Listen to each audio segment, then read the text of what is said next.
ప్రభువునందు సోదరి సోదరులారా,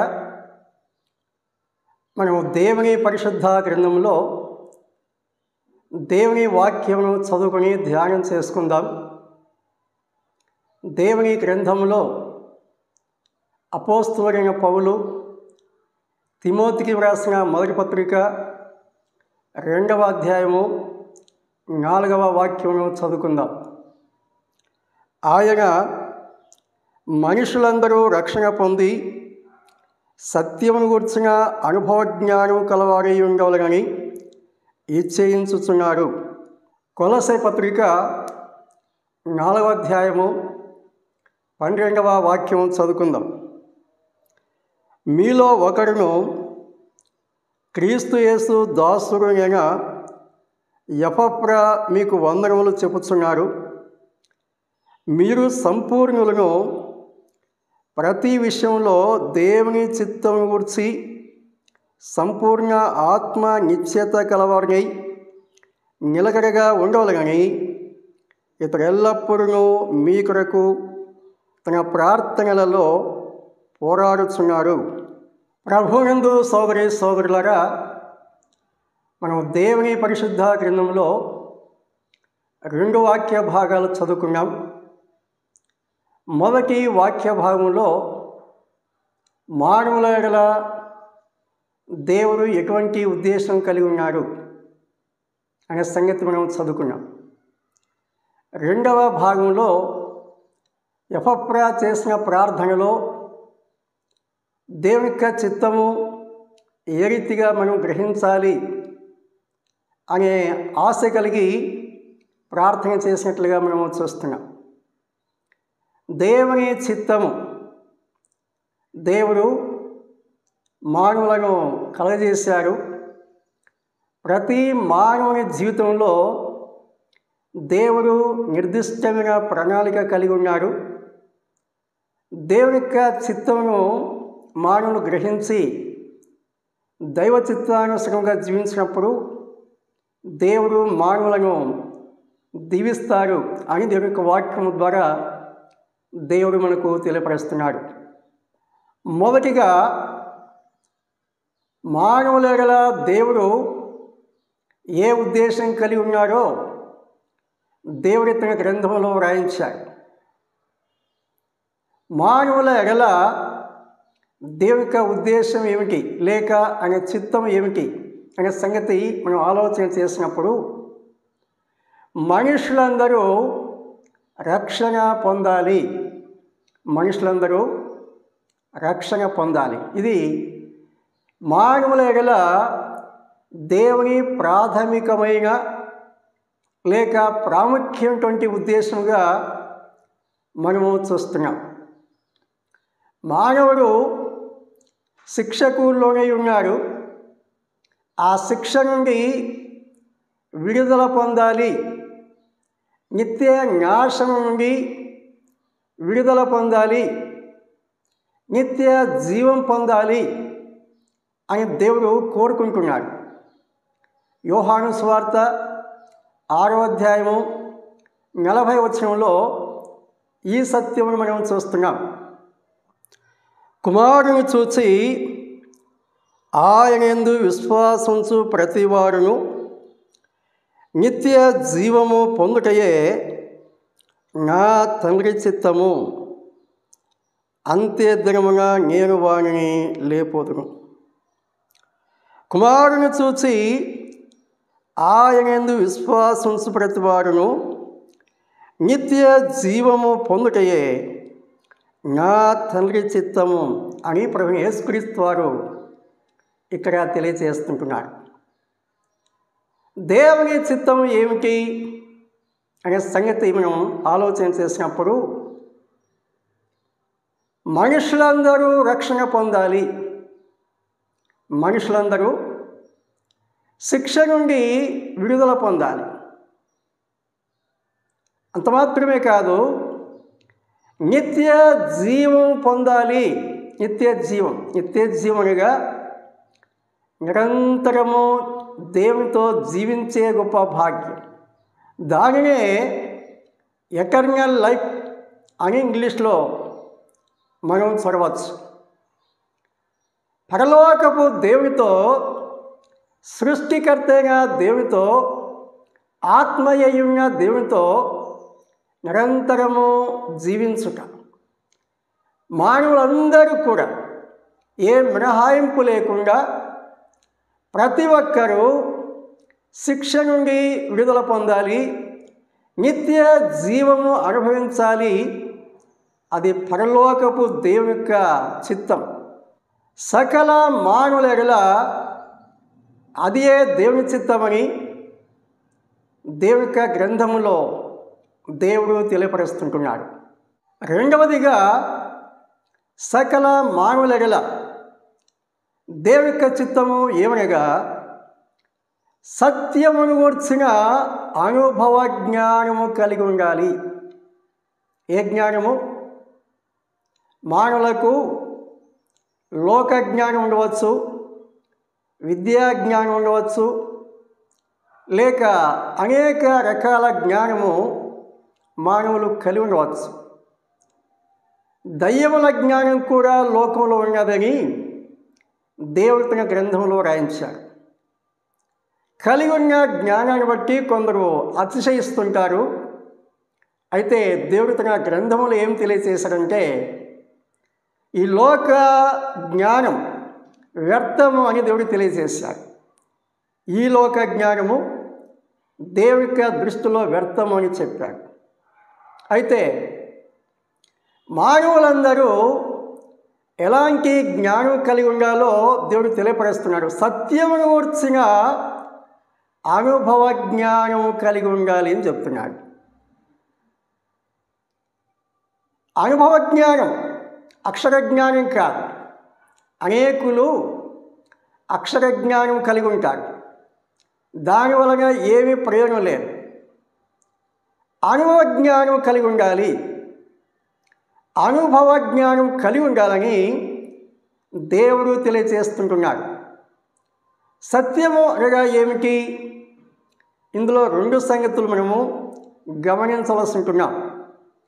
యోహాను సువార్త 14వ అధ్యాయము 6వ వాక్యంలో దేవుడు తెలియజేసిన సంగతి మనం గమనిస్తున్నాం. నేనే మార్గమును, నేనే సత్యమును, నేనే జీవమై ఉన్నాను అని ప్రభువైన యేసుక్రీస్తు వారు తెలియజేశారు. సత్యమనగా ఏమిటి?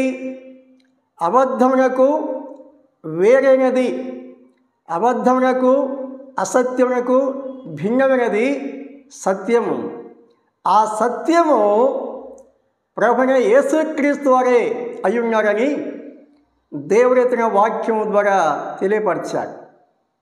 అలాగే యోహాను సువార్త 17వ అధ్యాయము 17వ వచనంలో దేవుడు తెలియజేసిన సంగతి, నీ వాక్యమే సత్యము అన్నాడు.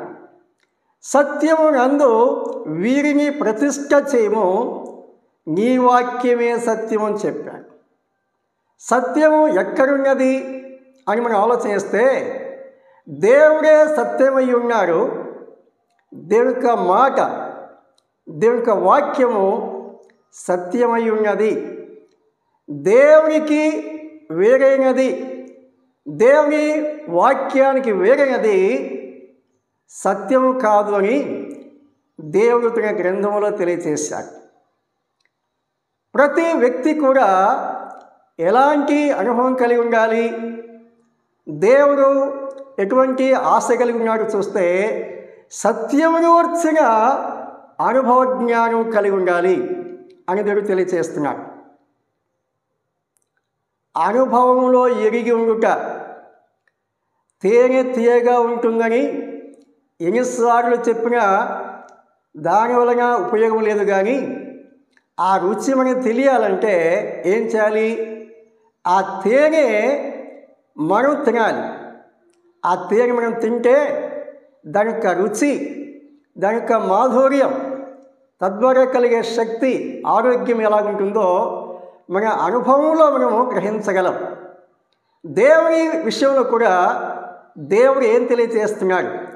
దేవుని వాక్య విషయంలో దేవుడు ఏం తెలియజేస్తున్నాడంటే, దేవుని ఎరగాలని, దేవుని యొక్క వాక్యం ఎరగాలని, మన అనుభవంలో ఆయన ఎలాంటి వారో, ఆయన వాక్యం ఎలాంటిదో ఎరగాలని దేవుడు తన వాక్యం ద్వారా తెలియపరుస్తున్నాడు.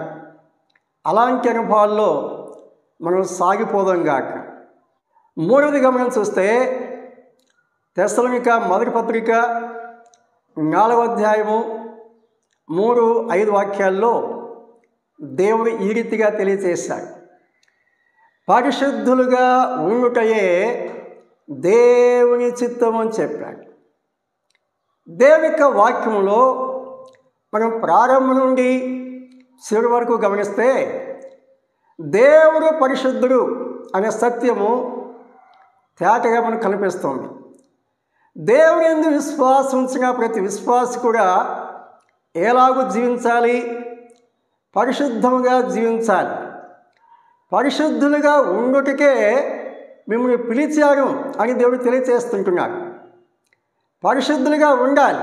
ఎందుకంటే మీ దేవుడనైనా నేను పరిశుద్ధుడను గనుక మీరు కూడా సమస్త ప్రవర్తన యందు పరిశుద్ధులుగా ఉండాలి అని దేవుడు తెలియచేశాడు. అది దేవుని యొక్క అపేక్ష. అంత మాత్రమే కాదు, అది మన కర్తవ్యం, అది మన బాధ్యత అని దేవుడు తన వాక్యం ద్వారా తెలియపరుస్తుంటున్నాడు. పరిశుద్ధులుగా జీవించుట అది మన బాధ్యత. 4వదిగా దేవుని ఎడల మనం కృతజ్ఞత కలిగి ఉండుట దేవుని చిత్తము అని దేవుడు తెలియజేస్తుంటున్నాడు. తెస్సలోనిక మొదటి పత్రిక 5వ అధ్యాయము 16-18 వాక్యాల్లో ఈ సంగతి మనము గమనిస్తుంటున్నాం.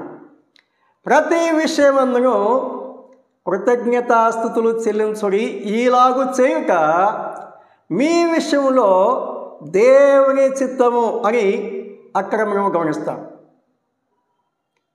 కృతజ్ఞతలు చెల్లించుట. ఎందుకు చెల్లించాలి? కృతజ్ఞత అనగా ఏమిటి? దేవుడు మన జీవితాల్లో చేసిన ఆ మహోపకారములు. భక్తుడైన దావీదు యొక్క జీవితం మనం చూస్తున్నాం. కీర్తన గ్రంథం మనం చదువుతుంటే అనేక సందర్భాల్లో భక్తుడైన దావీదు దేవుణ్ణి ఏ రీతిగా స్తుతించారో, ఏ రీతిగా ఘనపరిచారో, ఏ రీతిగా హెచ్చించారో మనం దేవుని యొక్క వాక్యంలో చూస్తుంటున్నాం.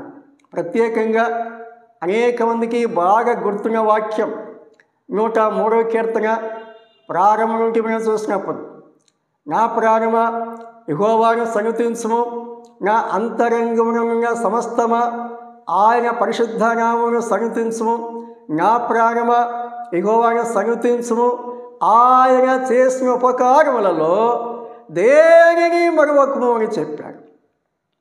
ప్రతి విషయంలో దేవునికి కృతజ్ఞతలు చెల్లించుట మీ విషయంలో దేవుని చిత్తము అని దేవుడు మనకు తెలియపరుస్తుంటున్నాడు. 5వదిగా మరొక సంగతి మనం చూద్దాం.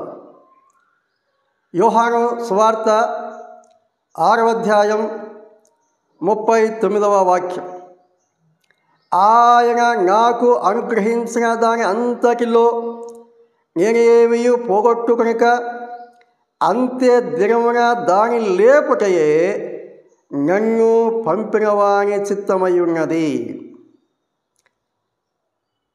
ఆయన నాకు అనుగ్రహించిన దాని అంతటిలో నేనేమీ పోగొట్టుకొనక అంత్య దినమున దాని లేపుటయే నన్ను పంపిన వాని చిత్తమై ఉన్నది.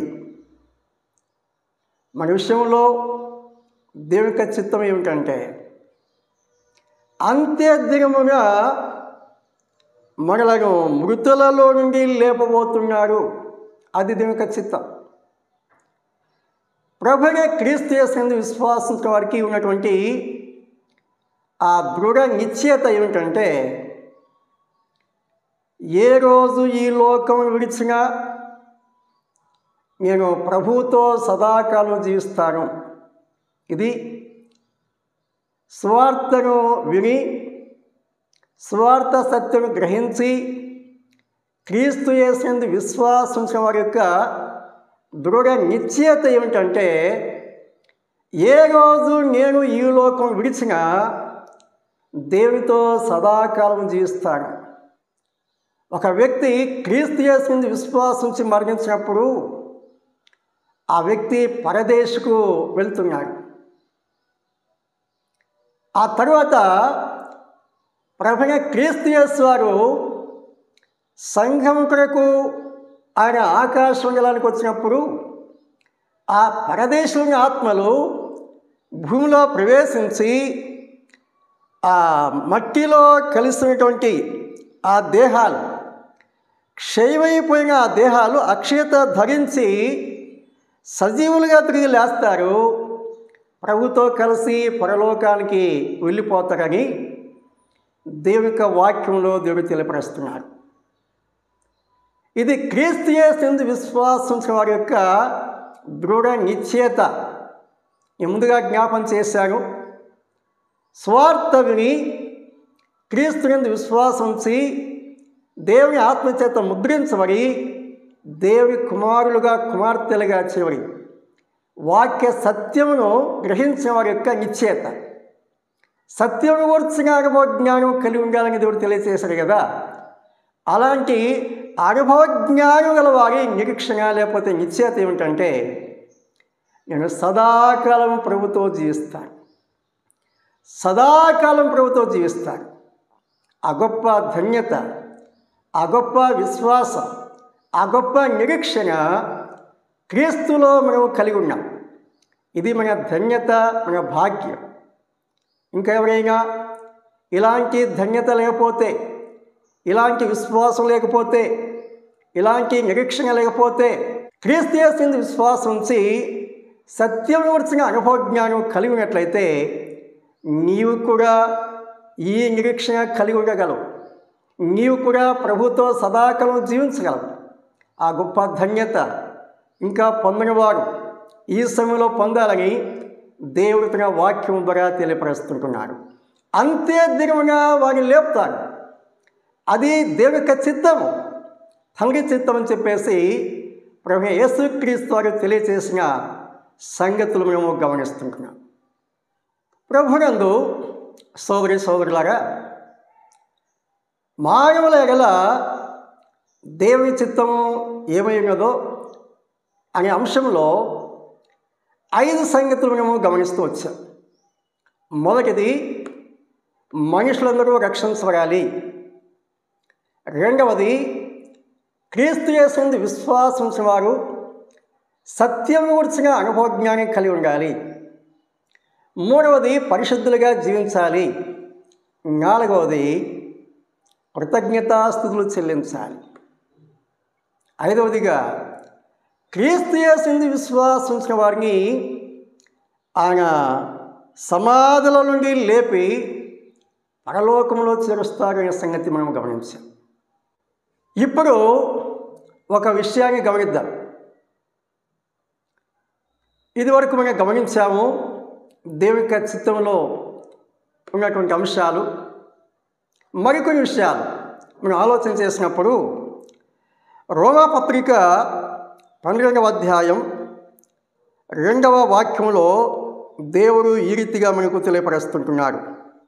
మీరు ఈ లోక మర్యాదను అనుసరింపక ఉత్తమమును అనుకూలమును సంపూర్ణమై ఉన్న దేవుని చిత్తమేదో పరీక్షించి తెలుసుకున్నట్లు మీ మనస్సు మారి నూతనమవుట వలన రూపాంతరము పొందుడి. దేవుడు తెలియజేసిన సంగతులు ఇక్కడ మనము చదువుకుంటున్నాం. దేవుని చిత్తము ఎలాంటిదనగా ఉత్తమమైనది అని చెప్పాడు. దేవుని చిత్తం ఎలాంటిది?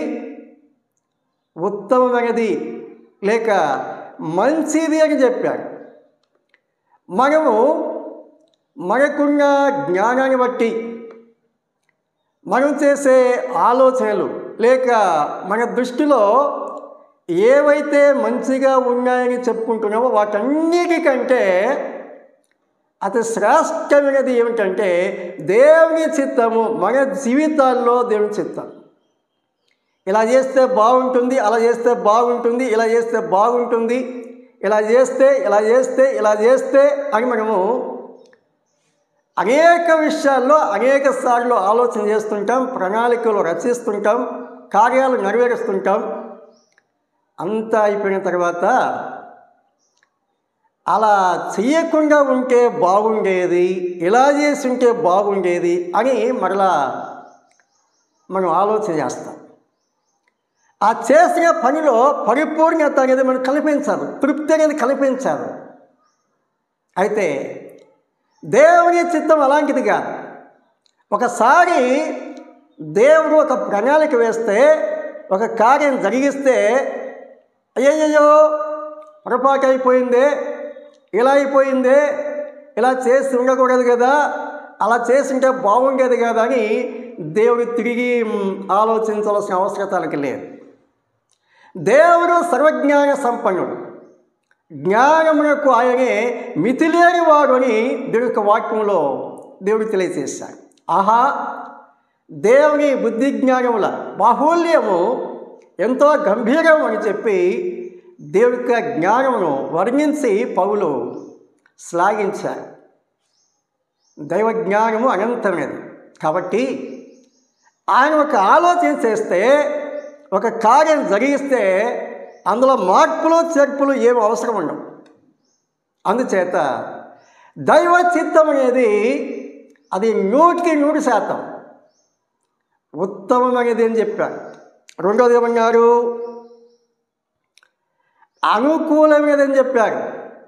అనేక సార్లు మన ఆలోచన ఏంటంటే, అసలు ఎందుకు మనము దైవ చిత్తమును నెరవేర్చడానికి ఇష్టపడమంటే అది చాలా కష్టంగా ఉంటుంది, అది మనం చేయగలిగింది కాదు, చేయలేము, మన శక్తి చాలదు, సామర్థ్యం చాలదు, జ్ఞానం చాలదు అని చెప్పి అసలు దేవుని యొక్క చిత్తముని గ్రహించకుండా స్వంత ఆలోచన ప్రకారం నడుచుకునే వ్యక్తులు చాలామంది ఉంటారు.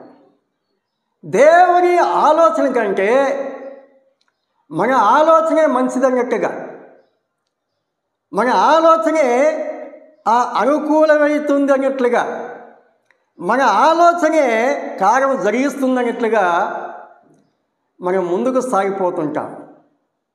కొన్నిసార్లు అయ్యా దేవుని యొక్క వాక్యం ఎలా చెప్తుంది, మనం ఎలా చేయాలంటే, అన్నా అవన్నీ ఎక్కడైతే అన్నా అవన్నీ మనం చేయగలమన్నా, వాళ్ళంటే భక్తులు వాళ్ళు చేసినారు, మనతో ఎలాగవుతుంది అని మళ్ళీ ప్రశ్నించక, అంటే దేవుని చిత్తం మంచిది కాదు, మనం చేయలేము, ఇది మనకు అనుకూలం కాదు, మన స్వంత ఆలోచన ప్రకారం సాగిపోదాం అని సలహాలు ఇచ్చే మహానుభావులు కొంతమంది ఉంటారు.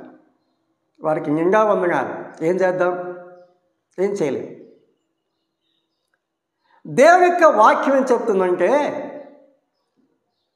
యెహోవాను ప్రార్థన చేశారు, మీరు ప్రతి విషయంలో దేవుని చిత్తం గురించి సంపూర్ణ ఆత్మ నిశ్చయత కలిగి ఉండాలని చెప్పారు. అలాగే ఇక్కడ కూడా ఏం చెప్తున్నారు? మీరు ఈ లోక మర్యాదను అనుసరింపక ఉత్తమమును అనుకూలమును సంపూర్ణమునయున్న దేవుని చిత్తం మీద పరీక్షించి తెలుసుకోమని దేవుడు చెప్తుంటే, ఏం అవసరం లేదు, మనకి ఇష్టం వచ్చింది చేసుకోవచ్చు అని బోధించే మహాబోధకులు ఉన్నారు. వారు మహామేధావులు, వారు మహాజ్ఞానులు లోక సంబంధంగా. అందుకే వారు అలా బోధిస్తారు. దేవుడి వాక్యం ఏం చెప్తుంది అని గ్రహింపు కూడా ఉండాలి. ప్రతి విషయంలో అని చెప్పారు. కొలసై పత్రిక 4వ అధ్యాయము 12లో చెప్పారు, ప్రతి విషయంలో అని చెప్పారు. ఇక్కడేమన్నారు? పరీక్షించి తెలుసుకోవాలని చెప్పారు. ప్రతి విషయంలో పరీక్షించాలి, దేవుని యొక్క చిత్తంగా తెలుసుకోవాలి, ఆ రీతిగా మనం సాగిపోవాలి, అప్పుడే మనకు క్షేమము అని చెప్పారు. అది మనకు అనుకూలమైనదే కానీ ప్రతికూలమైనది కాదు. అది మనకు క్షేమం కలిగించేది కానీ నష్టం కలిగించేది కాదు. అందుచేత ప్రతి విశ్వాసి కూడా దేవుని యొక్క చిత్తమును పరీక్షించాలి, తెలుసుకోవాలి. దేవుని యొక్క వాక్య ప్రత్యక్షత ప్రకారము, దేవుని యొక్క ఆత్మ నడిపింపు ప్రకారము ముందుకు సాగిపోవాలి అని దేవుడు తెలియచేస్తుంటున్నాడు. ఇది మనందరికీ గొప్ప పాఠం. మరొక మాట ఏం చెప్పారు? సంపూర్ణమైన దేవుని చిత్తము అని చెప్పారు. దేవుని చిత్తము లోపము లేనిది. దేవుని చిత్తము లోపము లేనిది, సంపూర్ణమైనది అని దేవుడు తెలియజేస్తున్నాడు. దైవ చిత్తము ఉత్తమమైనది, అనుకూలమైనది, సంపూర్ణమైనది.